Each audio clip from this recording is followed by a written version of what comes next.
Hello and welcome to everyone to this economic segment of the WTO Virtual Executive Trade course.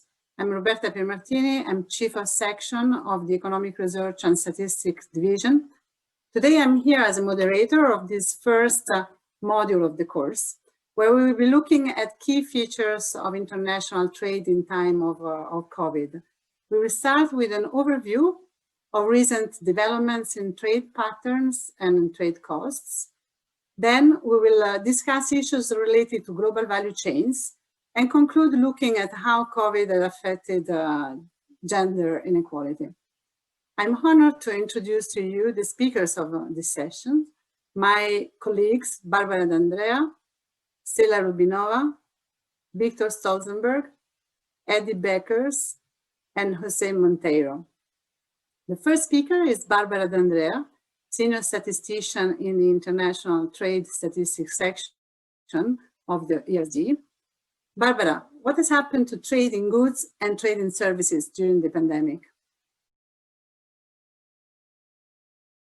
The strict lockdown measures and border restrictions that were implemented globally to fight the spread of COVID-19 pandemic have disrupted global supply chains and affected demand.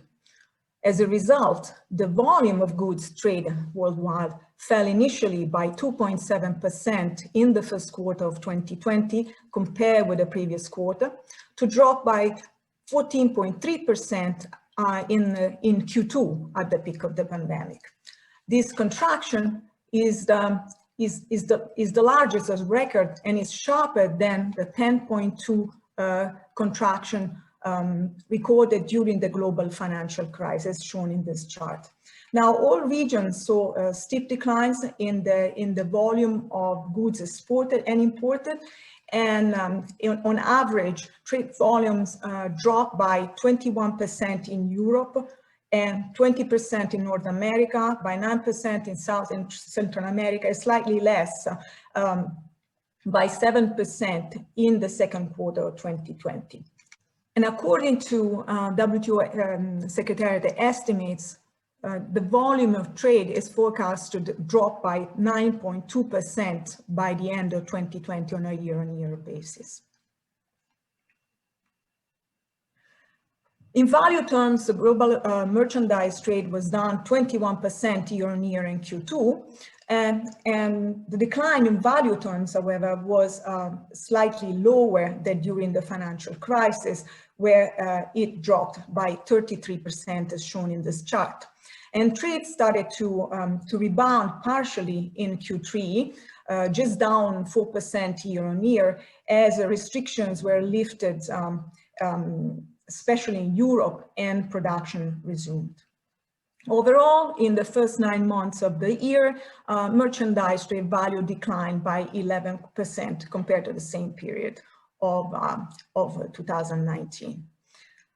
Now, COVID-19 pandemic had a devastating impact on the trade in certain types of goods, while it has boosted trade in other types of goods. And this is quite clear from this chart. For example, trade in agricultural products fell less than the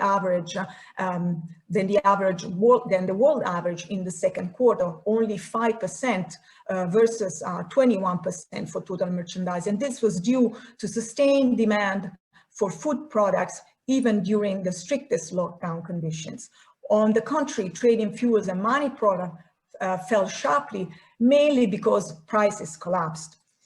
Trade in manufactured goods, which accounts for more than 2/3 of total merchandise trade, dropped by 19% in Q2.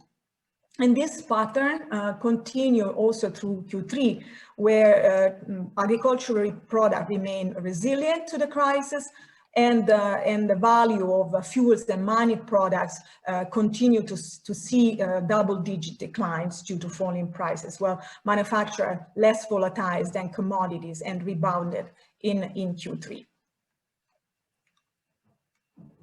And but this chart shows more in details the impact of COVID-19 on trade in manufactured goods in the second quarter of 2020, broken down by month. And as you see, the trade in most manufactured goods bottomed out in April, before starting to recover a little bit in May and then in June. But that recovery was partial, it was incomplete. Trade fell steeper in sectors which have complex value chains, and particularly automotive products, which recorded the biggest decline, minus 70% in April. And this is partly because of supply disruption and also lack of consumers' demand. By June, trade in automotive product was only down 26% compared to the previous year. Trade in clothing and footwear also collapsed. By June, trade in telecommunication equipment, which includes also smartphones, recorded positive growth by 2% from the same period of the previous years. Trade in electronics and electronic components such as microchips and semiconductors also held up during the crisis, as the businesses, the governments and households upgraded their computers and IT infrastructure to facilitate remote work. It doesn't come as a surprise that trade in pharmaceutical products recorded the most rapid growth by 11% on average in Q2. And in fact, trade has played a key role, allowing countries to secure access to critical medical supplies. And at the peak of the pandemic, when countries worldwide were in lockdown, China boosted manufacturing of personal protective equipment, so-called PPE, largely face masks, to meet consumers' demand. And China exported over 40% of PPE, 43.8% in the first half of 2020. I think it's particularly interesting that world trade in face masks rose by 87% in the first half of 2020 compared to the same period 2019. As you can see in this chart, trade in critical medical supplies got a boost by the pandemic. For example, trade in breathing apparatus such as ventilators and respirators, which was up 56%. Now, the third quarter of 2020 saw a partial recovery of world trade in manufactured goods, which was led basically by electronics and automotive products, as production resumed and lockdown measures were eased in major economies. And trade in automotive products, which we've seen had collapsed during Q2 and declined on average by 53%, so a rebound. Is still depressed by minus 13%, but this is a big improvement, especially on a monthly basis, when it was down only by 8% in September 2020 compared with September 2019. Also, clothing shows signs of resilience in the third quarter, with shipment down by 4% year on year in September as imports picked up in North America and Europe. And also trade in toys and luxury goods also recovered, but they remain also at the lower, at the level below the pre-pandemic. It is surprising that telecommunication trade in telecom equipment improved year on year in the third quarter, but surprisingly fell by 11% in September, suggesting a possible saturation of the market as Chinese exports declined by 13% year on year in the same month. It's also trading pharmaceutical products, after growing at an average rate of 10% in the first half of the year, contracted by 1% in the third quarter. And this appears to indicate an end to stockpiling, particularly in Europe, where COVID-19 cases dropped significantly during the summer. And trading in PPE, in personal protective equipment, which are not shown in this chart, continue to rise rapidly by 63% in the third quarter compared to the same period 2019, with trade in face masks largely fabric masks up by more than 100%. And that's why we see this big increase in textiles, because the face masks that we use every day are basically, they belong from a statistical classification to textile, as a textile products. Now, moving to services, services are hard hit by the COVID-19 pandemic, with global trade dropped by 30% in Q2 year on year. And this is the steepest fall since the financial crisis, when global services trade dropped by 70%, as you can see in the chart. In fact, this is the steepest decline on record. Decreases were recorded in all regions, with Europe a minus, in exports in particular, Europe a minus 26%, North America's minus 32%, Asia minus 29%, and South and Central America, according to preliminary estimate, down 46%. For LDCs, also preliminary estimate around 55 to 60% down in Q2. And what we can say is that services trade remains severely depressed in Q3, according to some preliminary estimates based on monthly data. We expect a decline between 20 and 25% in Q3. Looking at sectors, of course, the tourism is the most affected sector by all these lockdown measures and travel restrictions. And the cross-border movement of people for various reasons, for business or for leisure, is the tool that enables a wide range of other services to be traded internationally, such as hospitality, local transport, artistic, cultural, recreational services, as well as an ecosystem of diverse business services, which are ranging from event management and car rentals to even beauty services. Now, in the second quarter 2020, the expenditure of foreign travelers in services in other countries, and so-called travel in balance of payment statistics as shown in this chart, dropped 81% compared with the same period of 2019. And this represents a significant loss of revenue, especially for developing economies. They find it difficult to trade their services through other modes. Transport is the second most affected sector, down also 31%, and this it is a similar decline, a similar drop than during the financial crisis, but this time the reasons are different.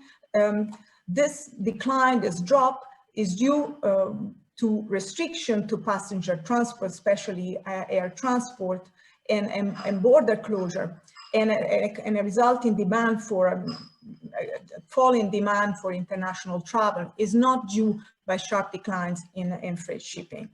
Now, for both sectors, travel and air transport in particular, the recovery is highly dependent on a large-scale availability of a vaccine. Other services in the green line in the chart were relatively less affected, dropping only by 9%.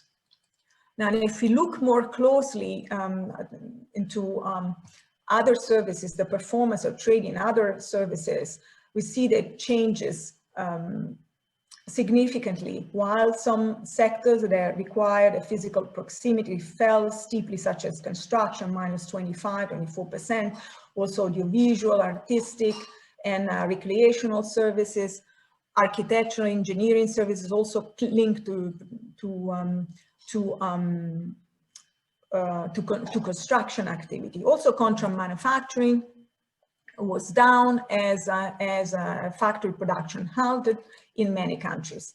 But it has affected the economic uncertainty, has also affected trade in other types of services, and this comes as a surprise. Also, R&D services minus 12% in Q2. As the main traders saw declines, both the US and European Union saw 8% and 11% declines year on year. Financial services, at the right part of the chart, were only marginally affected. In fact, this emphasized the very different nature of this crisis. And computer services, which was the fastest growing sector in the last decade, was the only one to record an increase in exports also in Q2, up 4% due to the rise in demand for digitalization. And this trend towards digitalization has been further accelerated by the pandemic, with IT products that we've seen before, and computer services are the goods and services that benefit from the restriction and the working remotely requirements due to the pandemic. Thank you. Thank you, Barbara.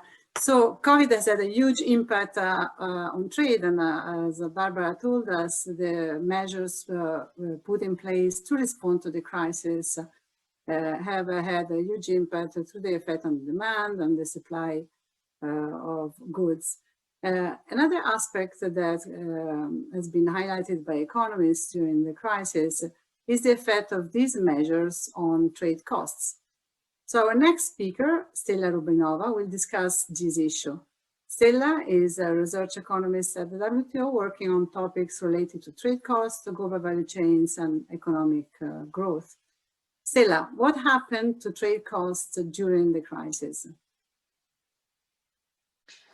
Thank you, Roberta. So as Barbara showed you, there was a big drop in world trade during the COVID-19 pandemic. It was comparable to the plummeting of world trade during the financial crisis.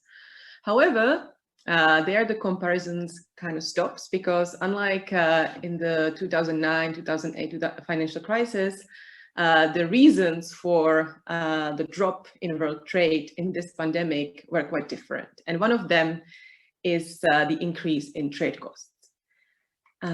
So what do we speak about when we speak about trade costs? We mean anything that makes foreign international transactions and trade more costly or more difficult than domestic transactions. It can be transport of goods on longer distances, travel of business people or of service providers to foreign countries.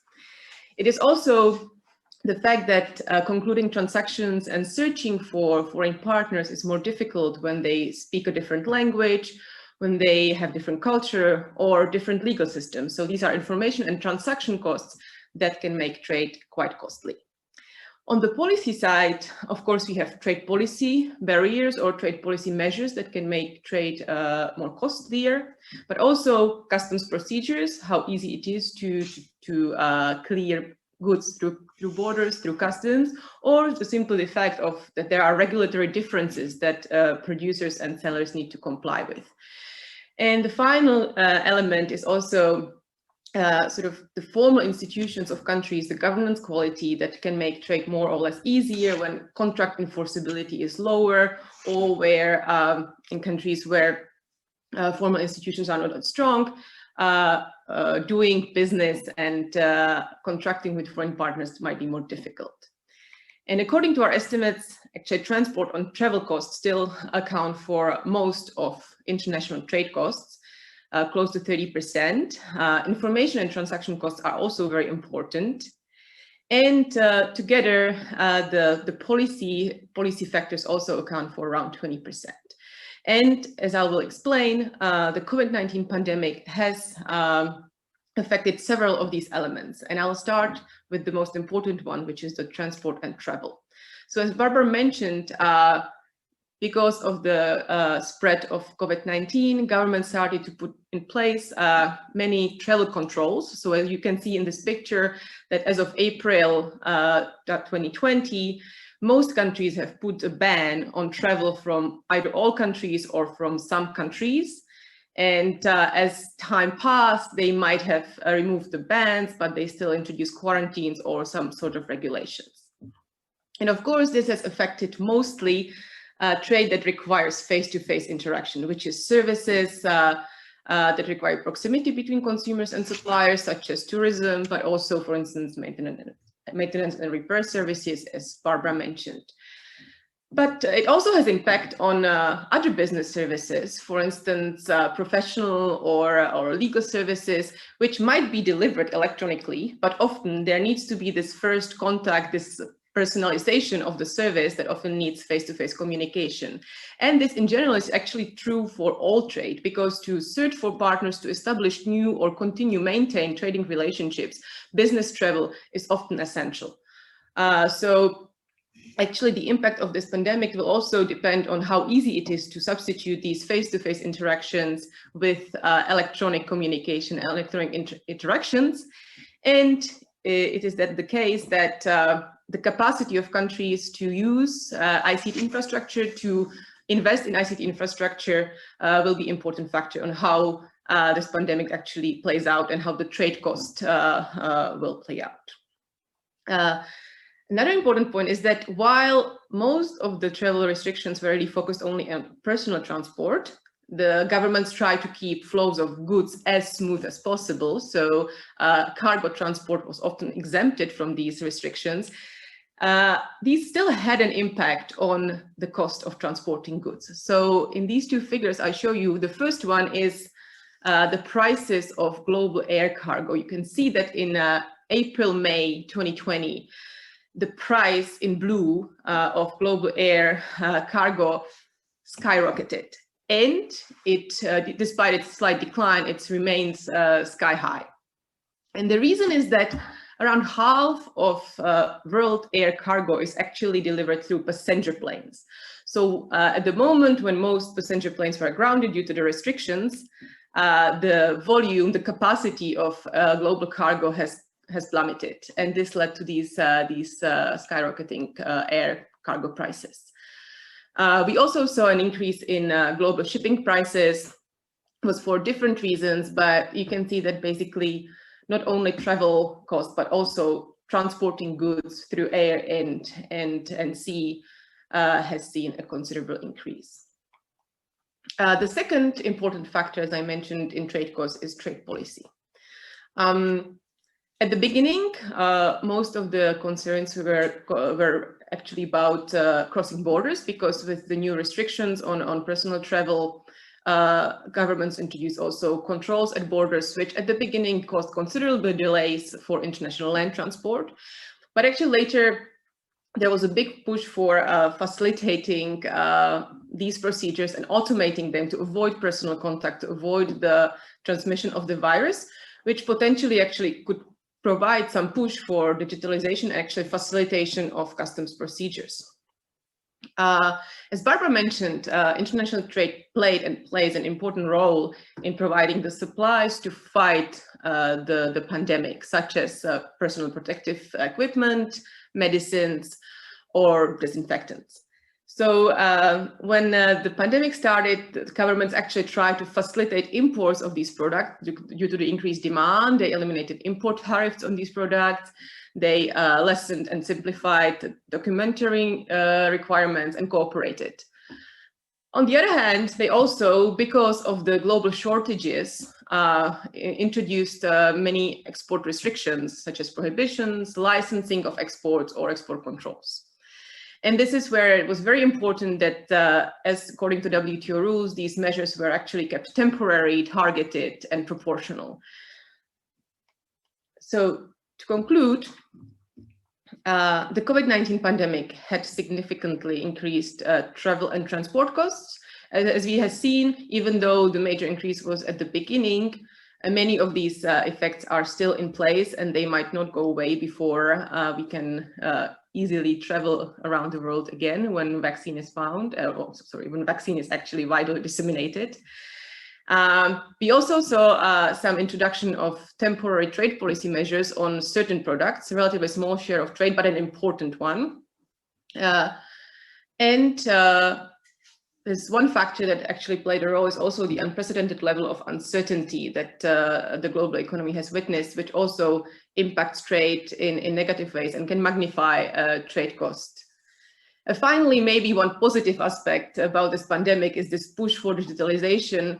So if governments that have the capacity, that have the ICT infrastructure to actually digitize their regulatory procedures, their customs procedures, moved faster to do that, this could actually be a nice trade facilitating outcome for the future. And if you want to know more of that, there is a WTO publication that delves deeper into the trade costs and all these aspects of the pandemic on the WTO website. Thank you. Thank you, Stella. So let's now move on to the analysis of the impact of COVID on global value chains.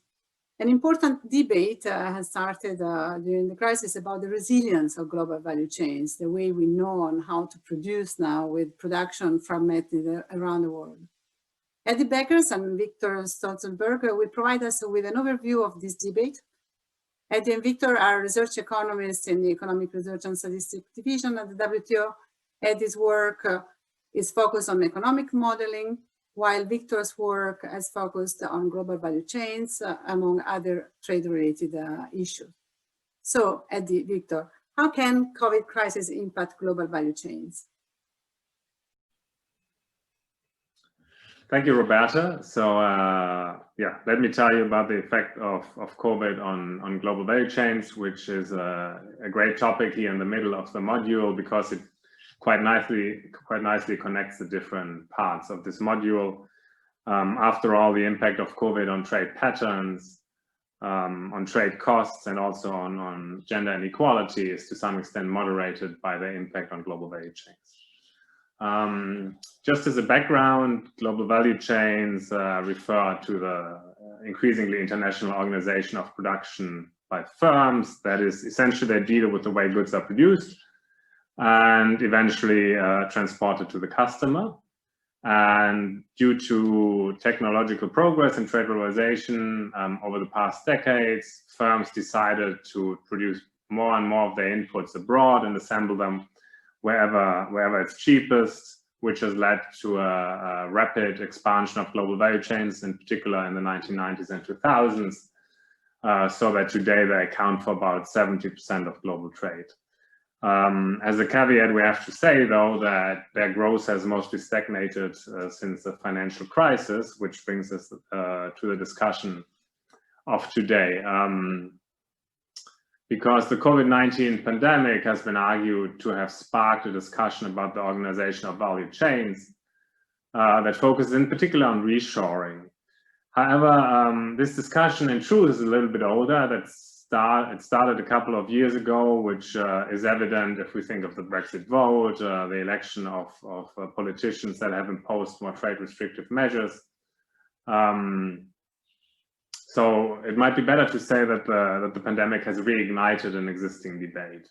And in this debate, we have in particular policymakers speaking out in favor of reshoring, while researchers and academics are more skeptical. And just to give you a few examples, we have here Peter Altmaier, the Minister for the Economy in Germany, asking for Europe to be less dependent on other countries for the supply of essential goods. The United States Trade Representative Robert Lighthizer calling for the era of offshoring to be over.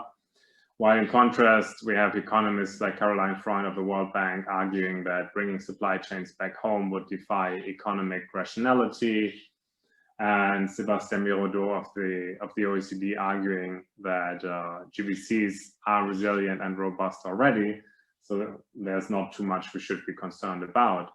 Now, obviously, there's a reason why policymakers are concerned, and this was that in particular in the early stages of the pandemic, when it was locally more limited, in particular to China, governments were quite surprised to see that there were severe bottlenecks in the supply of certain essential goods linked to value chains. And therefore, a natural reaction might be to think that if you bring the production of these goods back home, it increases the resilience. However, if we look at the data that Barbara showed you already earlier, a little bit in more detail, we see that GVC-intensive industries as such were not more affected than other industries by the pandemic. On the one hand, we have, for instance, computers here on the very right, which are produced through very complex value chains that in fact continue to grow throughout the pandemic due to the specific demand that the pandemic triggered, while of course automotive products, as Barbara said, were in fact hit, even though they also depend on complex value chains. But then again, also travel goods and handbags were hard hit, even though they are not dependent on global value chains. And as Barbara also showed, and as we see on the right chart here, services were almost the most hard hit, and they are not particularly GVC intensive. In addition, we have to say that GVC intensive industries have led the recovery, which is a sign of resilience. Automotive products recovered quite strongly. Computers continue to do well. So it seems that the drop in trade and the bottlenecks seem to be maybe less about GVCs and more about the characteristics of the pandemic, which limit, for instance, face-to-face interactions and led to a surge in demand of certain products and a drop in demand for others. So a more systematic analysis of the relationship between GVCs and COVID is necessary, which brings us to Eddie.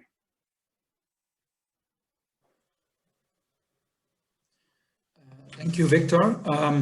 If we look at this systematic discussion, you could say that there are two main events that happened with COVID-19 related to value chain organization. On the one hand, there were these adverse shocks to productions and difficulties to travel and transport, as Stella has been pointing out, which led to a discussion about changes in value chain production in general. Yeah, so this is related to the fact that the production shocks first hit China and then were somewhat later Europe and then other regions. And this led to some problems in the organization of value chains in general. On the other hand, we also see that, as Victor has mentioned, that there was this huge increase in demand for medical goods, and some countries impose export restrictions. And then we saw that there were sometimes shortages for these medical goods. So then governments start to ask the question, okay, how can we guarantee the provision of essential goods? And does that have implications for the way we organize value chains? So more systematically, we could then say that this leads both to positive and normative questions. On the positive side, can we expect changes in value organization related to COVID-19? And on the other hand, on the normative side, should governments promote changes in value chain organization? So if we look at the positive approach, then we could roughly distinguish between three different reasons for changes in value chains associated with COVID-19, rising trade costs. So Stella has already discussed that in depth. Then secondly, what I will discuss now is that trade could be both a shock propagator and it could be a shock absorber. Yeah, and this sounds a bit complicated, but it's actually pretty important in the discussion. So the shock propagator view is the idea that if you need all the components in the value chain to produce a final good, then if you have a shock in one stage of the production process, then it's going to stop production in all stages. Basically, you cannot continue producing. And so an example of this is when in January and February, China was heavily hit. That in Europe and the US, there were, in some sectors, there were problems to continue producing. Yeah, so in this case, if you have a complicated value chain, then a complicated value chain could actually propagate shocks. On the other hand, trade can also work as a shock absorber. Yeah, so this might be more intuitive. So if a country is hit by a negative production shock, then if you have an extensive trade network, then you can turn to imports. And if you cannot produce the components anymore, you can source them from another country.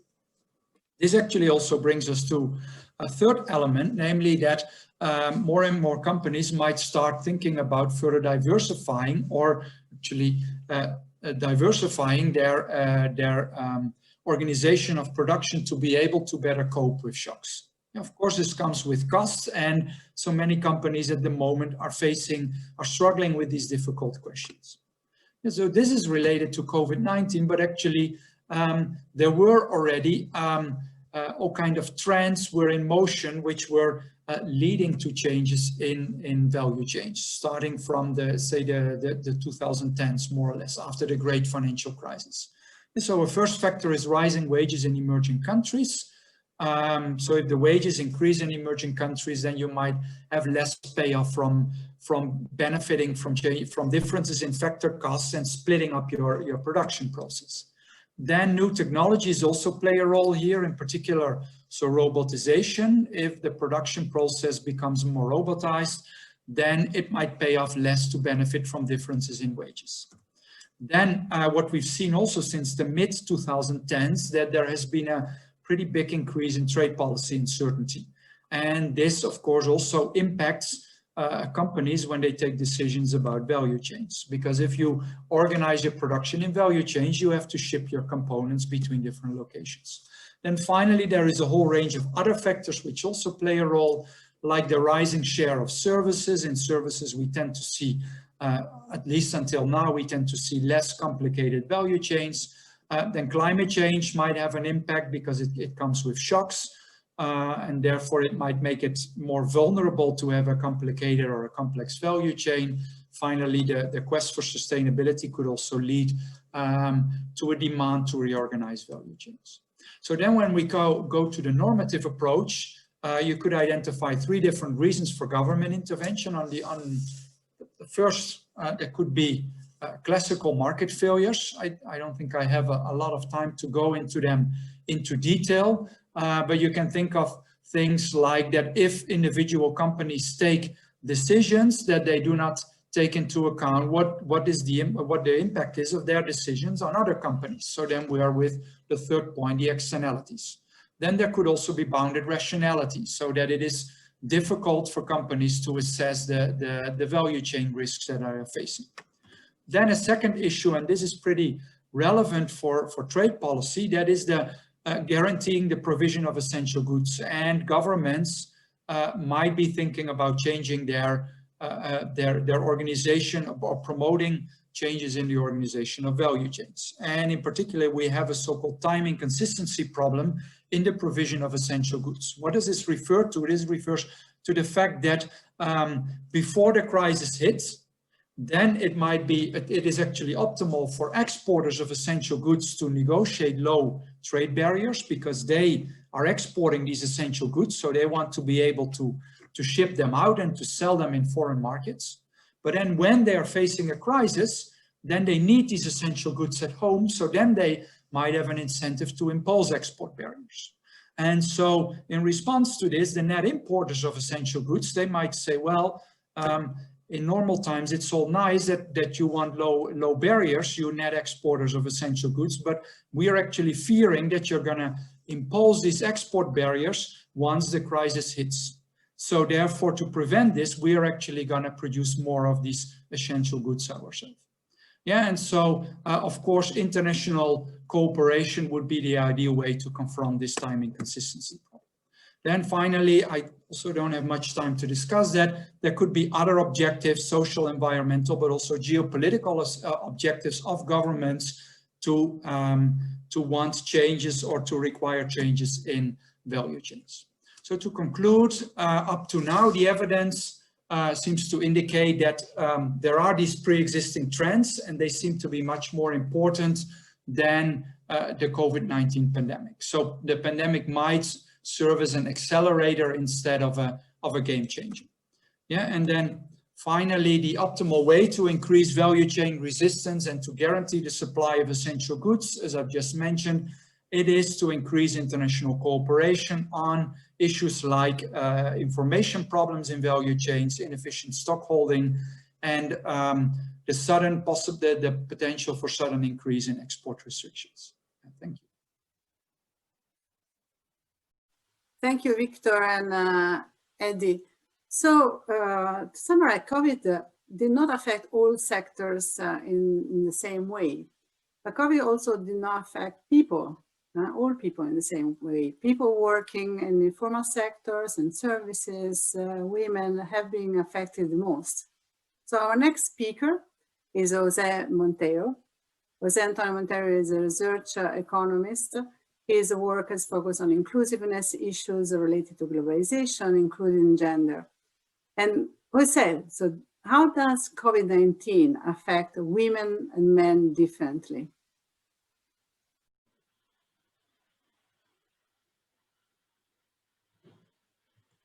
We want to look now at what the pandemic is doing to women and the different burden that women face in the economy, including when they engage in international trade. And how an inclusive recovery can ensure that progress achieved towards women's economic empowerment is not lost.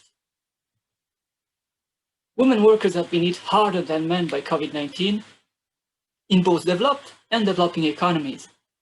The economic impact of COVID-19 actually highlights the precarity of many women in the labor market. Many of the different channels through which COVID-19 is having a greater impact on women are the same at the heart of gender inequality: wage gap, educational gap, limited access to finance and digital technology, a larger share of women working in the employment sector, and social constraint all tend to make women more vulnerable to economic recession. However, what is new with the current COVID-19 recession is the fact that the larger share of women works in sectors and in types of firms that have been hit harder by the pandemic. In fact, the current recession is having a different gender impact compared to previous global crises. Past recessions have sometimes been referred to as man-cessions because they typically had a greater negative impact on men's employment, because more men work in sectors that are more exposed to business cycles, such as construction, manufacturing, and finance, while women tend to work in relatively less cyclical sectors, such as education and healthcare. But during the current pandemic recession, women workers have been more affected because the sectors in which they are economically active are among the most affected by lockdown and distancing measures adopted to fight the pandemic, such as retail, leisure and hospitality, and some healthcare services. Recent statistics reveal that 2 million women workers have dropped out of the labor force in the United States since the pandemic hit. This is why some economists have named the current recession a she-cession. And the temporary closure of schools and childcare facilities enforced during the pandemic have had a significant impact on working families, with the burden falling disproportionately on working mothers. A recent survey found that roughly a quarter of working mothers in the United States were considering reducing working hours, switching to less demanding jobs, taking a leave of absence, moving from a full-time to a part-time job, or leaving the workforce altogether. Many women are also employed in jobs which have been critical to the COVID-19 response. Many women work in essential sectors, such as healthcare and sales of food and other necessary goods. Well, these women workers manage to keep their job, but remain more exposed to the virus. Indeed, women are disproportionately represented in a large number of activities requiring face-to-face interaction, such as retail, which prevent them from telecommuting.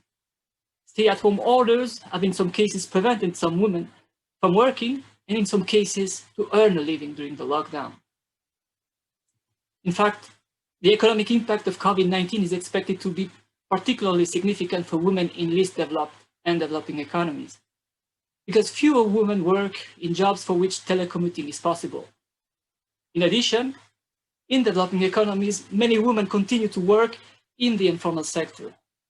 These women have been more affected by the pandemic recession because they often lost their only source of income without the possibility of benefiting from social and legal protection during lockdowns. International travel restriction and supply chain disruption have also curtailed some of the women's gain from trade. International trade does indeed benefit women. The Joint World Bank and WTO report on women and trade shows that trade is associated with not only more jobs for women, but also better paid jobs and better quality jobs for women at the country, sector, and firm level. Firms engaged in international trade tend to employ more women than non-exporting and non-importing firms. In addition, sectors that trade more tend to have lower informality rates, especially for women. However, some of the sectors in which women tend to be more represented have been particularly exposed to restriction on international travel and trade flows. A majority of women tends to work in manufacturing industries that experience the largest fall in export growth during the first few months of the pandemic. Some of the most affected manufacturing industries are connected to global value chain, such as textile, apparel, transport equipment, and machinery. The global garment and textile industry has been heavily impacted by many order cancellation and the temporary closure of retail shops. The retail store revenue losses have translated into job losses and financial hardship for many people, including many women across the global supply chain. From those picking fibers and making textile and garment, to those selling the finished product, whether in a physical store or online. Services, such as tourism and business travel services, have also been directly impacted by regional and international travel restrictions. Women have been affected by the contraction in tourism activities because they make up the largest share of employees in tourism. And they are also more likely to be entrepreneurs in micro, small, and medium-sized firms in tourism than in other sectors of the economy, thanks to lower entry barriers. Other sectors that depend on tourism, including food services and handcrafts, have also been indirectly and negatively impacted by international mobility restrictions. This is particularly challenging for women with low skills or who work informally, in particular in economies highly dependent on tourism and offering limited job opportunities in other sectors. Many governments have adopted a broad range of support measures to help individuals and business during the pandemic. Some of these measures, mainly social protection initiatives adopted by some central or local authorities, are targeted at women. But keeping trade open during the economic recovery period is also key to building faster and more inclusive growth. Current global trends in trade, such as the rise in services, the development of global value chains, and the expansion of the digital economy, can further benefit women. However, benefits from these trends are not always automatic, because many women continue to face higher barriers in international trade than men. For example, the World Bank WTO report reveals that in both developing and developed economies, sectors that employ more women tend to face pink tariffs, that is, higher tariff in the destination market as well as for the input. So one important question, obviously, is how these barriers can be removed to ensure women can fully benefit from trade opportunities. Well, there is no one-size-fits-all set of public policy. Some of these policies are trade policies with the objective of increasing women's market access, such as removing the so-called pink tariffs, improving access to trade finance, and trade facilitation. We observe that in recent years, some countries have started gender mainstreaming part of their trade policy. Some economies conduct gender impact assessment of their future trade agreements, looking at the potential trade impact on women through different dimensions, including the labor market. Some countries have also incorporated explicit gender provision in their recent regional trade agreement. The WTO-led Aid for Trade initiative is also used by some donors and recipient countries in developing countries to promote women's economic empowerment through international trade. Although trade policy is very important, it is to some extent the tip of the iceberg of all the relevant policies to support women engaged in trade. In fact, trade policy alone cannot overcome discriminatory legal and cultural barriers that prevent women from opening a bank account or crossing the border in some countries. A broad range of other policies can increase women's capacity to engage in international trade, such as policies aimed at improving women's access to higher education, digital technology, information, and finance. In parallel, given that trade opening can lead to some disruption in the labor market, because some sectors tend to expand while others tend to contract, adjustment policies, such as skill development programs and social safety nets, can be important to mitigate the risks from trade faced by women. At a more general level, and to conclude, women's economic empowerment through international trade in times of COVID cannot be fully materialized without the collective efforts and engagement of all relevant stakeholders, including governments, private sector, civil society, and international organizations. And in that context, the WTO Secretariat is committed to continue collecting and disseminating gender disaggregated data and conducting relevant analysis. For more information on the relationship between trade and gender, the Joint World Bank and WTO report on women and trade, as well as the WTO information note on the economic impact of COVID-19 on women, are available for download on the WTO website.